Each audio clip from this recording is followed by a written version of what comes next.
বিএনপির acting chairman জনাব তারেক রহমানের স্বদেশে বাংলাদেশে ফিরে আসার যে আয়োজন ছিল এবং সেই আয়োজনকে কেন্দ্র করে বাংলাদেশের সুশীল সমাজের সদস্যরা এবং গণমাধ্যম যেই লেভেলের যেই ধরনের আচরণগুলো করেছেন সেটা রীতিমতো মানে ভীতিকর এবং আগামী দিনের জন্য ভয়ঙ্কর মনে হয়েছে আমার কাছে আর কি। একটা প্রশ্ন হচ্ছে যে এটা অ্যাপারেন্টলি কিন্তু খুব এনজয়েবল। বিএনপির নেতাকর্মীরা সাডেনলি দেখলে মনে হবে যে পুরো স্টেট লেভেলের অনার, রেসপেক্ট, কাভারেজ এবং ওয়েলকাম রিসিভ করা হয়েছে, কিন্তু এই যারা দিয়েছে তাদের ব্যাকগ্রাউন্ড, তাদের চরিত্র ভুলে গেলে কিন্তু আবার জাতীয়তাবাদী রাজনীতি, বাংলাদেশপন্থী রাজনীতি কিন্তু বিপদে পড়বে।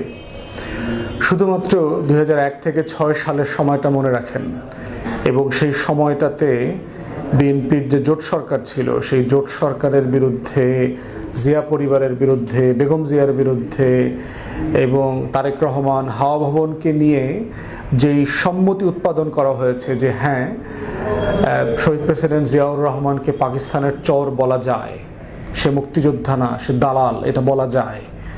জিয়াউর রহমানের কবরস্থানকে ভেঙে ফেলার পরিকল্পনা করা যায়, আলাপ করা যায়, সরায় ফেলার পরিকল্পনা করা যায়। বেগম জিয়াকে মিথ্যা মামলায় জেলে নেওয়া যায়। বেগম জিয়াকে এক কাপড়ে তার 40 বছরের বসতির ঘর থেকে বের করে দেওয়া যায়, সেই ঘরটাকে বুলডোজ করে দেওয়া যায়। চাইলে তারেক রহমানের বিরুদ্ধে চুরি, ডাকাতি, দুর্নীতি, হাওয়া ভবনের কিচ্ছা কাহিনী তৈরি করে তাকে হত্যাযোগ্য করা, তাকে নির্যাতনযোগ্য করা এবং দেশ থেকে বিতাড়িত করা যায়। এবং তাকে যে লেভেলের টর্চারের মুখোমুখি হয়ে যেই বয়ানের মধ্য দিয়ে তাকে দেশ ছাড়তে হয়েছে, ঠিক এক্স্যাক্টলি সেই ক্যারেক্টারগুলোই দেখেন আজকে সবাই বিএনপির ঘাড়ে সওয়ার হয়েছে। তাহলে দেখেন গত 17-18 বছর ধরে যারা বাকশালকে সাপোর্ট করেছে, যারা আওয়ামী ফ্যাসিবাদকে মশলা দিয়ে বড় করেছে, পানি দিয়ে, তাতে নিড়ানি দিয়ে তাকে বটবৃক্ষ বানিয়েছে, যে আওয়ামী ফ্যাসিবাদকে দিয়ে বাংলাদেশে দিল্লির কলোনি তৈরি করেছে, ভ্যাসেল স্টেট তৈরি করেছে বাংলাদেশকে, দিল্লির এবং কলকাতার যে কালচারাল ফ্যাসিবাদ তৈরি করেছে এখানে, ঠিক একই ক্যারেক্টার, একই সংগঠন, একই ফোর্স, একই ব্যক্তি, একই যেই গ্যাং, দিল্লি গ্যাং অথবা কলকাতা গ্যাং অথবা বাংলাদেশের সকল বাংলাদেশ বিরোধী সুশীল, বাংলাদেশের মোটা দাগের সুশীল সমাজ কিন্তু বাংলাদেশ বিরোধী সুশীল। তারা বাংলাদেশের মাটি, মানুষ, এদেশের আজাদির শত শত বছরকে অউন করে না, এই লড়াইকে তারা ধারণ করে না। তাদের নিজস্ব বিদেশি চিন্তা আছে, তারা মস্কোকে এখানে চাপিয়ে দিতে চেয়েছে, তারা পিকিংকে চাপিয়ে দিতে চেয়েছে, তারা কলকাতা, দিল্লির কালচারাল ফ্যাসিবাদ চাপিয়ে দিতে চেয়েছে, কিন্তু এদেশের অধিকাংশ মানুষের লড়াই, শত শত বছরের আজাদির সংগ্রামকে তারা অউন করে না, এটাকে তারা ধারণ করে না। এই ধারণ করে না বলেই বারবার দিল্লির আধিপত্যবাদের বিরুদ্ধে এখানে মানুষ জেগে উঠেছে, লড়াই করেছে, গণ অভ্যুত্থান করেছে, পট পরিবর্তন করেছে, রক্ত দিয়েছে দেশের জন্য। তাহলে সেই জায়গাগুলো দেখেন, যেই গণমাধ্যম মাসের পর মাস, দিনের পর দিন বেগম জিয়ার কার্টুন আঁকতো, আপনার এরকম মোটা, মুখটাকে এরকম মোটা করে, ঠোঁটটা বাঁকা করে যে বিশ্রী ধরনের কার্টুন আঁকতো, সেই যে গণমাধ্যম তারেক রহমানকে দুর্নীতির বরপুত্র বানিয়েছে, যেই গণমাধ্যম বাংলাদেশকে বেগম জিয়ার সময় অথবা বিএনপির সময় দুর্নীতিতে চ্যাম্পিয়ন হয়েছে, এই গল্প বয়ান তৈরি করেছে, সেই গণমাধ্যমের কাভারেজে দেখলাম মনে হচ্ছে এরা বরাবরই সব বিএনপির পক্ষে ছিল, এরা বরাবরই তারেক রহমানকে ভালোবাসতো, এরা বরাবরই জাতীয়তাবাদী বাংলাদেশপন্থী মানুষ ছিল। অতএব সেই সুশীলদের বক্তব্যগুলো 2001 থেকে 6 অথবা গত 17 বছরে হত্যাযোগ্য মানুষটাকে তারা আবার তার ঘাড়ে সওয়ার করা, এটা কিন্তু একটা ভয়ঙ্কর ব্যাপার। এবং এরকম বহু জিনিস কিন্তু আমরা শহীদ প্রেসিডেন্ট জিয়াউর রহমানের সময় দেখেছি। আওয়ামী সুশীল, বাকশালীরা, অনেক সুশীল সমাজের সদস্যরা কিন্তু জিয়াউর রহমানের কাছ থেকে সাহায্য, সহযোগিতা, আশীর্বাদ, রাষ্ট্রীয় সুযোগ সুবিধা সব কিছু নিয়েছেন, কিন্তু দিন শেষে তার রাজনীতির বিপক্ষে দাঁড়িয়েছেন সবসময়। অতএব সেই জায়গাটা ভয়ঙ্কর রকমভাবে একটা অশনির সংকেত।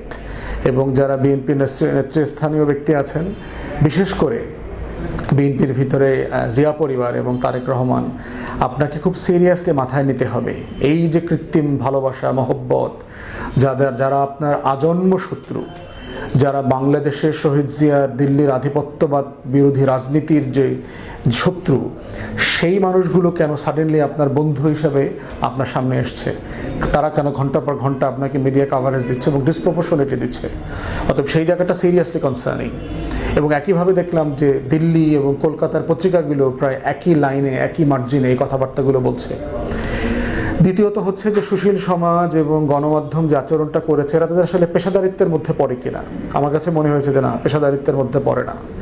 এবং এই যে একটা পেশাদারিত্ব ক্ষুণ্ণ করে সাংবাদিকতা করা, যেটা আওয়ামী আমলে আমরা দেখেছি যে গণমাধ্যম দালালি করতে করতে, চাটুকারিতা করতে করতে, চামচামি করতে করতে এত নিচে নেমে গেছে যে বাংলাদেশের সংবাদ মাধ্যম, টেলিভিশন, গণমাধ্যমের উপরে মানুষের আস্থা চলে গেছে।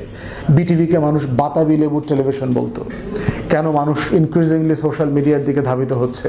কারণ মানুষ এই জিনিসগুলো দেখতে পছন্দ করে না, তারা এগুলোর জন্য প্রস্তুত না। এই দালালি, চামচামি, যেভাবে আমরা দেখেছি না, বিটিভির সাংবাদিকরাও স্বায়ত্তশাসন বিরোধী মিছিল মিটিং করতেছে। তারা স্বায়ত্তশাসন চায় না।